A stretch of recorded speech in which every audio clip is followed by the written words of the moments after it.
आज जब हम वंदे मातरम के 150 वर्ष का पर्व मना रहे हैं, चर्चा कर रहे हैं, तो हमें उन परिस्थितियों को भी हमारी नई पीढ़ियों को जरूर बताना हमारा दायित्व है, जिससे के वजह से वंदे मातरम के साथ विश्वासघात किया गया। वंदे मातरम के प्रति मुस्लिम लीग की विरोध की राजनीति तेज होती जा रही थी। मोहम्मद अली जिन्ना ने लखनऊ से 15 अक्टूबर 1937 को वंदे मातरम के विरुद्ध का नारा बुलंद किया। फिर कांग्रेस के तत्कालीन अध्यक्ष जवाहरलाल नेहरू को अपना सिंहासन डोलता दिखा। बजाय कि नेहरू जी मुस्लिम लीग के आधारहीन बयानों को तगड़ा जवाब देते, करारा जवाब देते, मुस्लिम लीग के बयानों की निंदा करते,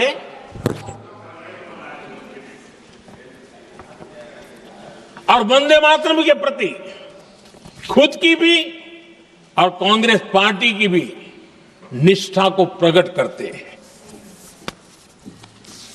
लेकिन उल्टा हुआ। वो ऐसा क्यों कर रहे, वो तो पूछा ही नहीं, न जाना, लेकिन उन्होंने वंदे मातरम की ही पड़ताल शुरू कर दी। जिन्ना के विरोध के 5 दिन बाद ही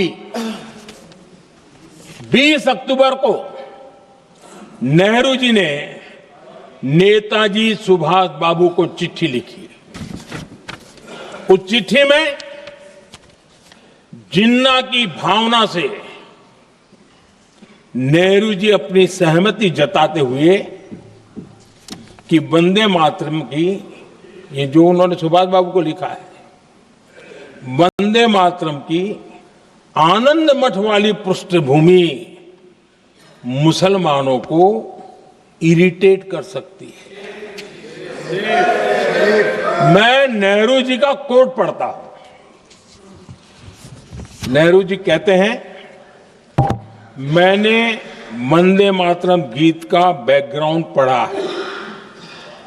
नेहरू जी फिर लिखते हैं, मुझे लगता है कि ये जो बैकग्राउंड है इससे मुस्लिम भड़केंगे।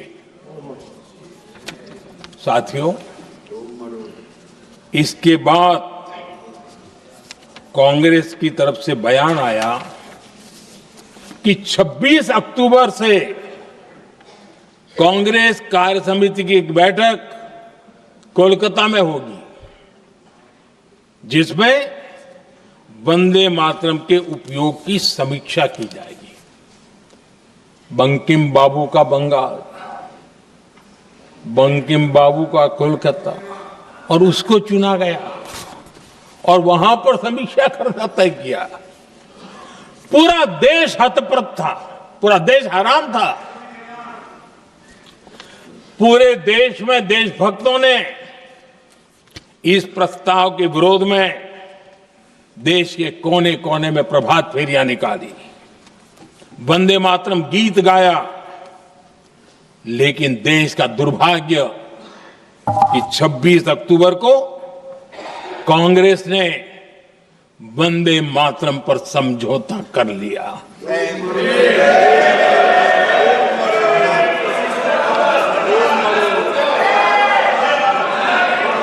वंदे मातरम के टुकड़े करने के फैसले में,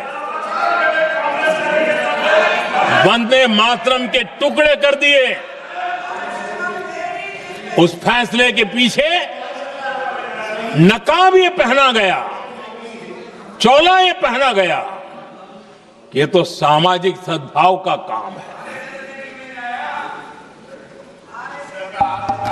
लेकिन इतिहास इस बात का गवाह है कि कांग्रेस ने मुस्लिम लीग के सामने घुटने टेक दिए और मुस्लिम लीग के दबाव में किया,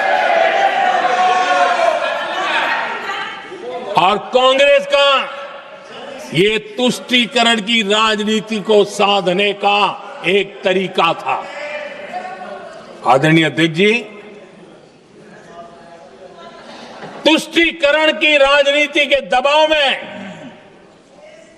कांग्रेस वंदे मातरम के बंटवारे के लिए झुकी, इसलिए कांग्रेस को एक दिन भारत के बंटवारे के लिए झुकना पड़ा।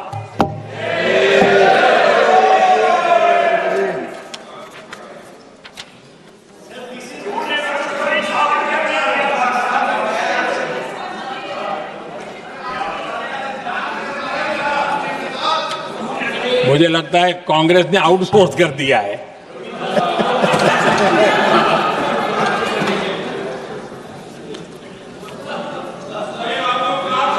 दुर्भाग्य से कांग्रेस की नीतियां वैसी की वैसी थी है, और इतना ही नहीं, आईएनसी चलते चलते एमएमसी हो गया है।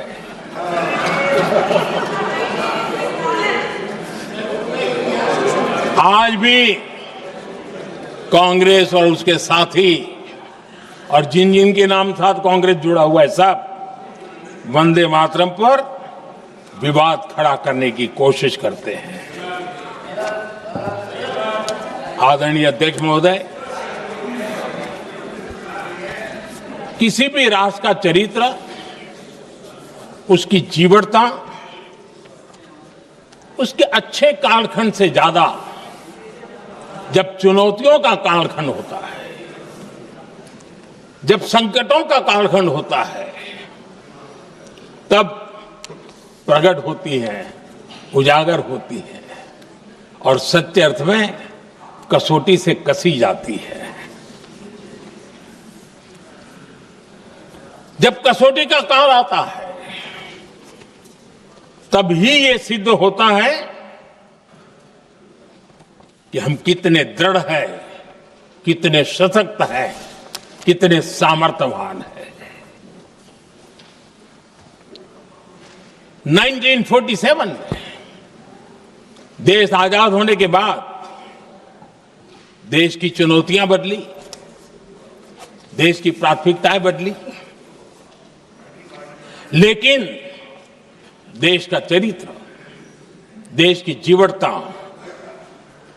वही रही, वही प्रेरणा मिलती रही। भारत पर जब जब संकट आए, देश हर बार वंदे मातरम की भावना के साथ आगे बढ़ा।